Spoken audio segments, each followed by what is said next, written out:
Minecraftda o'ynash yoqimli, lekin uni turli xil modlar bilan o'ynash undan ham yoqimli.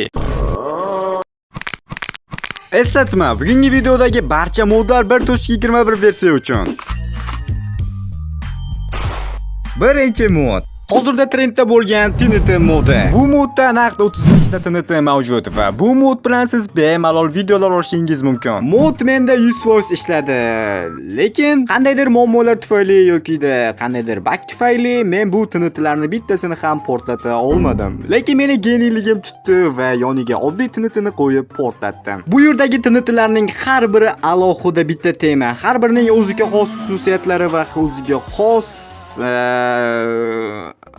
hattoki bu yerda raketa ham bor, lekin u uchmaydi. U shunchaki osmonga chiqadi va sirazi portlaydi. U ham TNT sifatida ko'riladi. Umuman olganda bu yerdagi hamma TNTlarni portlatib ko'radigan bo'lsam, sizga qizig'i ham qolmaydi va video juda ham uzun bo'lib ketadi. Shuning uchun modni o'rnating va barcha TNTlarni test qilib ko'ring. Men esa o'zimga yoqqan TNTlarni va qiziq tuyulgan TNTlarni portlatib beraman. Va aytgancha, o'yinga kirganingizda sizga mana shunday kitob ham beriladi. Bu kitob bilan siz har bir TNTning qanday yasalishini bilib olishingiz mumkin. Agar survivalda yasab ko'rmoqchi bo'lsangiz, bemalol shu kitobdan foydalanishingiz mumkin. 8 tasi birda TNT. Oq nimadir? Lavali TNT, Frozen TNT, aptechka TNT, pechka TNT, random TNT, polis TNT, mega TNT, qora TNT, musiqa TNT, qanaqadir TNT, nova TNT, proxy TNT va eng oxirgisi raketa TNT. Ikkinchi mod. Jason Freddy'ga qarshi modi. Bu mod bilan siz nima qilishingiz mumkin? Nimadir qilishingiz mumkin. Amal. Bu modni nima uchun qo'shganimni o'zim ham bilmayman. Bu modni qiziq tarafi ikkita maxluqni bir-biri bilan urushtirib, mazza qilib tomosha qilishingiz mumkin. Chekkadan zo'r ko'rinadi. Bu mod bilan siz survival videolar ham olishingiz mumkin. Misol uchun Freddy'dan qochdim va tutib oldim. Freddy bilan Jason o'rtasida bo'lib o'tgan qonli jangda Jason g'alaba qozondi va Jasonning o'zi ham o'lib ketadi. Ular o'lganidan keyin ulardan bosh kiyim va aslahalar tushadi. Xohlasangiz ularning bosh kiyimlarini boshingizga kiyib olishingiz mumkin. Bir tiyinga qimmat. Yo'q qil raqibni. Uchinchi mod. Bu yerda naqd 20 ta dinozavr tuxumlari bor va mana bunday uchadigan dinozavrning ini ham bor. Uchadigan dinozavrning nomini bilganlar komment yozinglar. Bu yerda siz bilgan yoki umuman bilmagan turli xil dinozavrlarning tuxumlari mavjud. Misol uchun mana bu juda ham katta tumsoqqa o'xshagan dinozavr, juda ham qo'rqinchli, to'g'rimi? Agar survivalda bo'lganimda men yana mana bunday qandaydir dinozavr, menimcha bu unchalik katta emas, lekin mana bu dinozavr yaxshigina katta. Taxminim bo'yicha 10 ta blok yoki 10 ta blok chiqmaydimi? Farqi yo'q. Lekin mana bunisi juda ham qo'rqinchli va juda ham dahshatli ko'rinyapti. Bu bilan survival qilish kerak. Suvdagi dinozavrlarimizdan yana bittasi mana shu. Menimcha bu odamga ziyon yetkazmasa kerak. O'txo'r deb o'ylayman. Baliq demoqchi edim.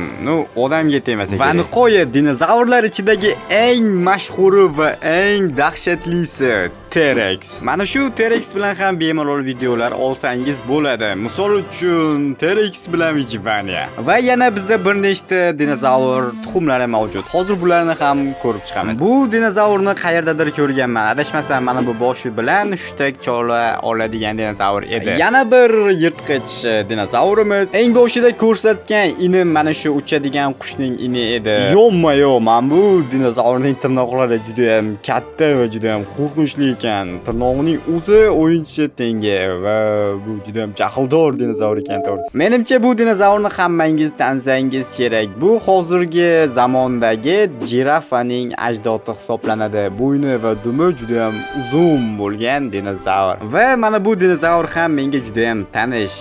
Menimcha bu hozirgi zamondagi karkidonning ajdodi bo'lsa kerak. 4-mod. Bu modning nomi horror animals, ya'ni qo'rqinchli hayvonlar modi. Bemalol men bu modni horror mod deb atashim mumkin, chunki bu yerdagi hayvonlar bilan survival qilsangiz siz aniq qo'rqasiz. Ularning joni hattoki fakilning yonida ham ketadi. Ulardan himoyalanishning eng zo'r yo'li bu yorug'likdir. Lekin men bu jo'ja sifat maxluqning joni ketmas ekan.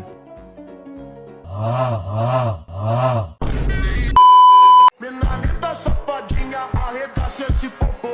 Vai, quer saca, saca, saca, saca, saca. Ela é cheia de tesão e eu arregaço esse popô. 5-mod. Mebel modi. Busiz bo'lmaydi albatta. Bu yerda siz turli xil mebel modlarini uchratishingiz mumkin. Misol uchun oyna, lekin o'zimni ko'rmayapman. Bunisi esa qandaydir javon yoki umuman shkaf. Ichiga ham narsa qo'yib bo'lar ekan. Xo'sh, bu ham ikkalasi xullas bir xil narsa. Mana bunisi esa televizor. Va bizda mana bu bor va bu bor. Bunisi esa kitob javoni va buni ham ichini ochib bo'lar ekan. Menga yoqqan narsalardan biri mana shu bo'ldi. Eshikka o'xshab yopiladi, ochiladi. Va yana bir nechta bizga kerakli bo'lgan mebel modlari. Xo'sh, bu yerda hattoki akkuratniy kursi yo'q, kursi emas. Stul ham bor ekan va bu menimcha qiz bolalarning gaz plitasi bo'lsa kerak. Balki umuman kir mashinadir. No mayli. Mana bu esa bolalar uchun yotoq ekan. Bu yerda vannani ko'rishimiz mumkin va mana bu xuddi xitoyliklarning devori, uylarda ishlatiladigan xitoyliklarning devori. No seriallar uchun arzirlik mod.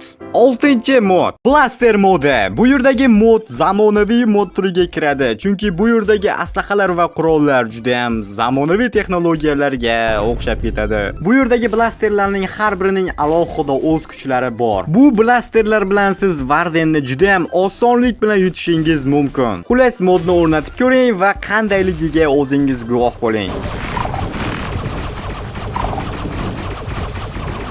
Sizlarga Best Iskandar YouTube kanalini tavsiya beraman. Chunki bu kanalda Minecraftga oid bir-biridan kulguli va juda ham qiziqarli videolar juda ham ko'p ekan. Hozirroq opisiya va kommentariya orqali kanallariga o'tib obuna bo'ling va oxirgi videosiga kirib like bosing. Kommentariyaga esa o'sha samimiy legendarniy guruch so'zini yozib qoldiring. 7-mod. Bu yerda naqd 35 ta hayvon tuxumi bor. Ha, siz to'g'ri eshitdingiz. Bu hayvonlar modi, xuddi Javadagi Alex modiga o'xshaydi. Xullas, mod obzorni juda ham uzoqqa cho'zmoqchi emasman, shunchaki bu yoqimtoy hayvonlarni ko'ring va modni yuklab oling.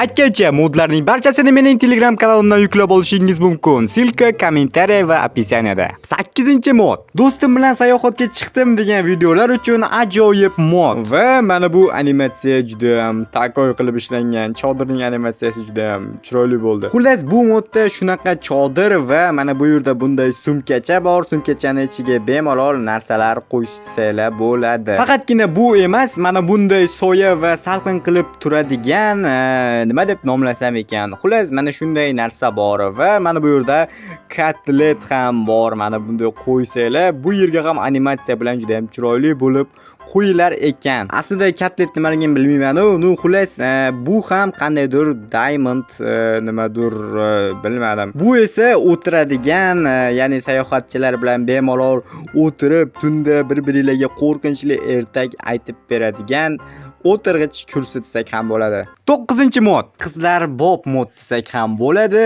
Ya'ni bu oddiy moblarni juda ham yoqimtoy moblarga aylantirib qo'yadi. Ya'ni juda ham kichkina. Misol uchun men bu sigir endi juda ham kichkina va yoqimtoy sigircha bo'ldi. Bu modni istalgan mobda sinab ko'rishingiz mumkin. Hattoki kreperda ham. No, cho'chqa baribir unchalik yoqimtoy bo'lmadi. Lekin men qancha urinsam ham mana bu jitilni bu yoqimtoy mobga aylantira olmadim. Chunki men bu trade tugmachasi bosilib ketaverib zaynab qildi. Uzoqdan ham bo'lmadi, yaqindan esa umuman qilib bo'lmaydi. No mayli, jitil bizga unchalik qiziq emas, lekin mana bu Varden juda ham yoqimtoy va juda ham kulgili bo'lgan. Ana u katta Varden qani endi? Tajovuzkorlikdan 1% ham qolmagan yoqimtoy Vardenchalar. Golimni esa umuman aytmasa ham bo'ladi.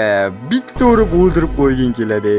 10-mod. Bu mod hattoki sizning Minecraft menyuingizni ham o'zgartirib yuboradi va mirga juda ham ajoyib tekstura qo'shadi. Xuddi multfilmlarga o'xshaydi. Bu qanaqa modligiga qiziqayotgan bo'lsangiz, bu 3D holatdagi ritsarlarning kiyimlari, ya'ni shunga o'xshash sovut, qilich, xullas mana shunaqa mod. Ko'rishingiz mumkin, bu yerda vikingning boshi bor va bu yerda ritsarning boshi bor. Mana ko'rishingiz mumkin, bu juda ham chiroyli ko'rinadi. 3D degani bu juda ham zo'r degani. Shuning uchun bu sovutlar juda ham chiroyli ko'rinadi. Hozir vikinglarnikini ham kiyib ko'ramiz. Mana bu boshqa masala. Vikinglarniki menga juda ham yoqdi. Xullas mod o'rnatib o'ynab ko'rishga arziydi. Bemalol o'rnatib olishingiz mumkin.